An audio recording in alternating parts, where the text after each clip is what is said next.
10ാം ക്ലാസ്സിലെ 6ാമത്തെ പാഠമാണ് നമ്മളിന്ന് പഠിക്കുവാനായിട്ട് പോകുന്നത്. പാഠത്തിലെ വിഷയം ഇതാണ്: ക്രിസ്തുവിൻ്റെ മനുഷ്യത്വം. യേശു ക്രിസ്തു പൂർണ്ണ ദൈവവും പൂർണ്ണ മനുഷ്യനുമായിരുന്നു. ക്രിസ്തുവിൻ്റെ മനുഷ്യത്വം വളരെ പ്രാധാന്യമർഹിക്കുന്ന വിഷയമാണ്. ദൈവമായവൻ ദൈവത്തോടുള്ള സമത്വം വിട്ടുകളഞ്ഞെങ്കിലും ദൈവത്വം വിട്ടുകളയാതെ മനുഷ്യത്വം സ്വീകരിച്ചു. ക്രിസ്തു തൻ്റെ വാക്കുകളാലും പെരുമാറ്റത്താലും തൻ്റെ മനുഷ്യത്വത്തെയും വെളിപ്പെടുത്തിയിരുന്നു. ഇനി ക്രിസ്തുവിൻ്റെ മനുഷ്യത്വവും അതുപോലെ തന്നെ വിവിധ മേഖലകളിൽ കാണുന്നതിനെക്കുറിച്ച് നമുക്ക് പരിശോധിക്കാം. 1. മനുഷ്യപുത്രൻ. യേശു തന്നെക്കുറിച്ച് പറഞ്ഞിരിക്കുന്ന ഒരു പ്രത്യേക പദപ്രയോഗമാണ് മനുഷ്യപുത്രൻ എന്നുള്ളത്. മനുഷ്യപുത്രൻ എന്ന പദം സുവിശേഷങ്ങളിൽ 80-ലധികം പ്രാവശ്യം കാണുന്നുണ്ട്. ക്രിസ്തുവിൻ്റെ മനുഷ്യത്വം നമ്മുടേതിൽ നിന്നും വ്യത്യസ്തമല്ലെങ്കിലും താൻ ഒരു പ്രത്യേക മനുഷ്യനായിട്ട് തന്നെയാണ് വെളിപ്പെട്ടത്. 2. കന്യകാജനനം. ക്രിസ്തു കന്യകാമറിയത്തിൽ നിന്നാണ് മനുഷ്യത്വ ജനനം സ്വീകരിച്ചത്.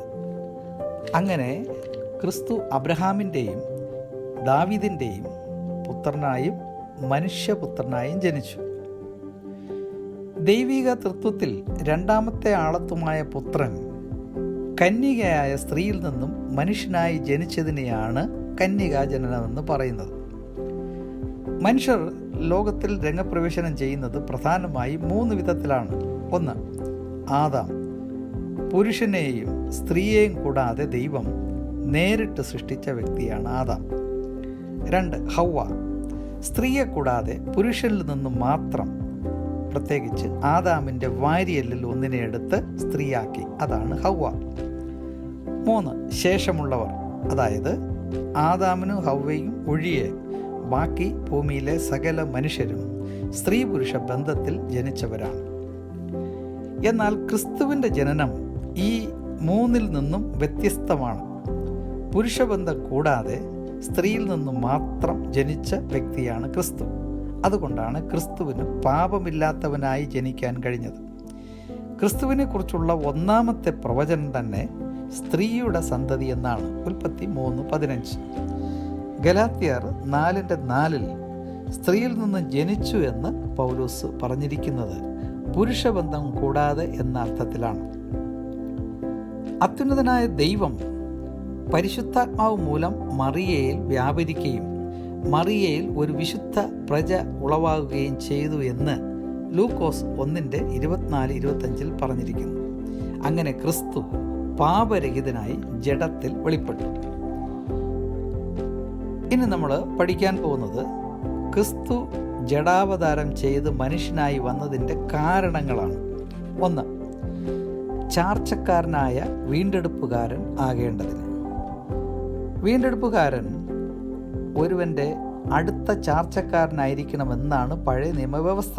ലേവ്യ പുസ്തകം 25:17-49 വാക്യങ്ങൾ വായിക്കുമ്പോൾ അത് കാണുവാൻ കഴിയും.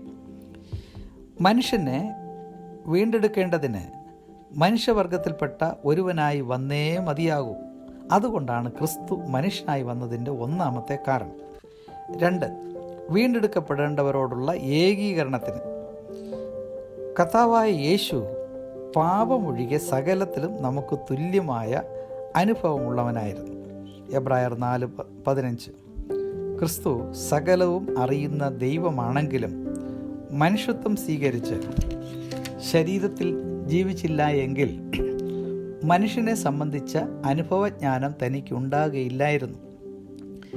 നമ്മുടെ പാപങ്ങൾ തൻ്റെ ശരീരത്തിൽ ഏൽക്കേണ്ടതിനും പാപത്തിൻ്റെ ശിക്ഷയായ കഷ്ടങ്ങളും മരണവും അനുഭവിക്കേണ്ടതിനും ക്രിസ്തു മനുഷ്യനായി തീരേണ്ടിയിരുന്നു. അങ്ങനെ ക്രിസ്തു നമ്മോട് സഹതപിപ്പാൻ കഴിവുള്ള ഒരുവനായി തീർന്നിരിക്കുകയാണ്. 3.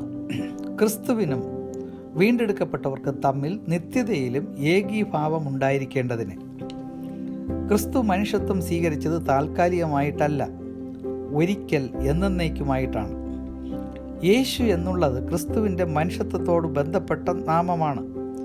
ക്രിസ്തു മരിച്ചു ഉയർത്തെഴുന്നേറ്റ ശേഷവും യേശു എന്ന തൻ്റെ മാനുഷിക നാമം ഉപേക്ഷിച്ചിട്ടില്ല. യേശു ക്രിസ്തു, ക്രിസ്തു യേശു, കർത്താവായ യേശു എന്നീ പേരുകളിലാണ് ഇന്നും അറിയപ്പെടുന്നത്. ഇന്ന് കർത്താവ് പിതാവായ ദൈവത്തിൻ്റെ വലത്ത് ഭാഗത്ത് മനുഷ്യപുത്രനായിട്ട് നിലകൊള്ളുന്നു. യേശുവിനെ ശ്രദ്ധിച്ചു നോക്കുക എന്ന് എബ്രായ ലേഖനം പറഞ്ഞിരിക്കുന്നു. എല്ലാവർക്കും വേണ്ടി മറുവിലയായി തന്നെത്താൻ കൊടുത്ത മനുഷ്യനായ ക്രിസ്തു യേശു തന്നെ എന്ന് 1 തിമോഥെയോസ് 2:6 പൗലോസ് പറഞ്ഞിരിക്കുന്നു. അങ്ങനെ നമ്മുടെ കർത്താവ് ഇന്ന് സ്വർഗത്തിൽ മനുഷ്യപുത്രനായി തന്നെ നിലകൊള്ളുന്നു. ഇനി നമ്മൾ പഠിക്കാൻ പോകുന്നത് ക്രിസ്തുവിൻ്റെ മനുഷ്യത്വം യാഥാർത്ഥ്യമാണ് എന്നുള്ള തെളിവാണ്. ക്രിസ്തു ഭൂമിയിലായിരുന്നപ്പോൾ കേവലം മനുഷ്യരൂപത്തിൽ ഒരു മായക്കാഴ്ചയായി മനുഷ്യർക്ക് കാണപ്പെട്ട വ്യക്തിയല്ല. അങ്ങനെ ഒരു പഠനം അക്കാലത്തുണ്ടായിരുന്നു. അത് തെറ്റാണെന്ന് ബൈബിൾ പറയുന്നു. പാപമൊഴികെ മാനുഷികമായ എല്ലാ സ്വഭാവ വിശേഷങ്ങളോട് കൂടിയ മനുഷ്യൻ തന്നെയായിരുന്നു യേശു ക്രിസ്തു. ക്രിസ്തു പൂർണ്ണ മനുഷ്യൻ തന്നെ എന്നതിൻ്റെ ചില തെളിവുകളാണ് ഇനി പറയാൻ പോകുന്നത്. 1. പൈതൽ പ്രായം മുതൽ യുവത്വത്തിലേക്ക് വളർച്ചയുടെ പടവുകൾ കടന്ന് വളർന്നു. 2. നമ്മെപ്പോലെ തന്നെ ക്രിസ്തു വിശന്നതായിട്ട് പറഞ്ഞിട്ടുണ്ട്. 3. ക്രിസ്തുവിന് നമ്മെപ്പോലെ ദാഹിക്കുന്നവനായിട്ട് പറഞ്ഞിട്ടുണ്ട്. 4. ക്ഷീണമുള്ളവനായി പറഞ്ഞിട്ടുണ്ട്. 5. നമ്മെപ്പോലെ തന്നെ രാത്രി ഉറങ്ങുന്നവനാണ്. 6. നമുക്കുള്ളതുപോലുള്ള ശരീരം ക്രിസ്തുവിനുണ്ടായിരുന്നു. 7. നമുക്ക് ദേഹി ഉള്ളതുപോലെ ക്രിസ്തുവിനും ദേഹി ഉണ്ടായിരുന്നു. 8. ആത്മാവ്, നമുക്ക് ആത്മാവുള്ളതുപോലെ ക്രിസ്തുവിനും മനുഷ്യാത്മാവ് ഉണ്ടായിരുന്നു. യേശുവിനെ ശിഷ്യന്മാർ തൊടുകയും കാണുകയും അറിയുകയും ചെയ്ത വ്യക്തിയായിരുന്നു. മാത്രമല്ല ക്രിസ്തുവിൻ്റെ മാർവോട് ചാരിയിരുന്ന ശിഷ്യനായിരുന്നു യോഹന്നാൻ. ക്രിസ്തുവിനെ കുറിച്ച് പറയാൻ പറ്റുന്ന വേറൊരു പ്രത്യേക കാര്യമാണ് പാപരഹിതൻ എന്നത്. ക്രിസ്തു മനുഷ്യത്വം സ്വീകരിച്ച ശരീരത്തോടു കൂടി ജീവിച്ചു എങ്കിലും താൻ പാപരഹിതനായിരുന്നു. നിങ്ങളിൽ ആരെന്നെ പാപത്തെക്കുറിച്ച് ബോധം വരുത്തുമെന്ന് കർത്താവ് ഒരിക്കൽ ചോദിക്കുകയുണ്ടായി. താൻ പാപരഹിതനായതുകൊണ്ടാണ് അങ്ങനെ പറഞ്ഞിരിക്കുന്നത്. ക്രിസ്തു പാപം ചെയ്തിട്ടില്ല എന്ന് പത്രോസും അവനിൽ പാപമില്ല എന്ന് യോഹന്നാനും അവൻ പാപം അറിയാത്തവൻ എന്ന് പൗലൂസും പറഞ്ഞിരിക്കുന്നു. ഇത്രയും കാര്യങ്ങൾ പഠിച്ചതിൻ്റെ വെളിച്ചത്തിൽ ക്രിസ്തുവിൻ്റെ മനുഷ്യത്വം യാഥാർത്ഥ്യമായിരുന്നു എന്നും ക്രിസ്തു ഇന്നും സ്വർഗത്തിൽ നമുക്കായി സ്ഥലമൊരുക്കുന്ന മനുഷ്യപുത്രനായും മണവാളനായും നിലകൊള്ളുന്നു എന്നും നാം മനസ്സിലാക്കുന്നു.